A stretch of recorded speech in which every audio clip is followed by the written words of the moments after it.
শ্বশুর শাশুড়ি অসুস্থ হলে সুস্থ করার দায়িত্ব কার? বৌমার। আর বৌমা যখন অসুস্থ হবে তখন সুস্থ করার দায়িত্ব কার? বৌমার বাপের বাড়ির লোকের। এটা কেমন ধরনের নিয়ম রে ভাই? বৌমা প্রেগনেন্ট হলে বাপের বাড়ি পাঠিয়ে দাও, বৌমা অসুস্থ হলে বাপের বাড়ি পাঠিয়ে দাও। কেন রে ভাই? তোদের বাড়িতে এসছে, ঝিয়ের মতো খাটছে, বিনা পয়সায় কাজের লোক পেয়েছিস, মানে যেটা হয় আর কি সব বউদের সাথে, তারপরেও অসুস্থ হলে বাপের বাড়ি কেন পাঠিয়ে দেয়?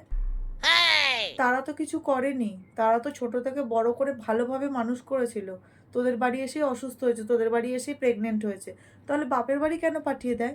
এটা কোন দেশের নিয়ম ভাই? বুঝি না। এখনো এমন অনেক শ্বশুর বাড়ি আছে, সামান্য অসুস্থ হলেই কাজ না করতে পারলেই বলে যাও বাপের বাড়ি চলে যাও। শ্বশুর বাড়িতে কোনো রেস্ট হবে না, শ্বশুর বাড়িতে থাকতে গেলে কাজ করে খেতে হবে। কেন? বুঝি না। এই নিয়মটা যেদিন পাল্টাবে সেই দিন প্রত্যেকটা বাড়ির বউ লক্ষ্মী নামে পরিচালিত হবে। এই জন্যেই ঘরে লক্ষ্মী থাকে না, এই রকম শ্বশুরবাড়িগুলোর জন্য।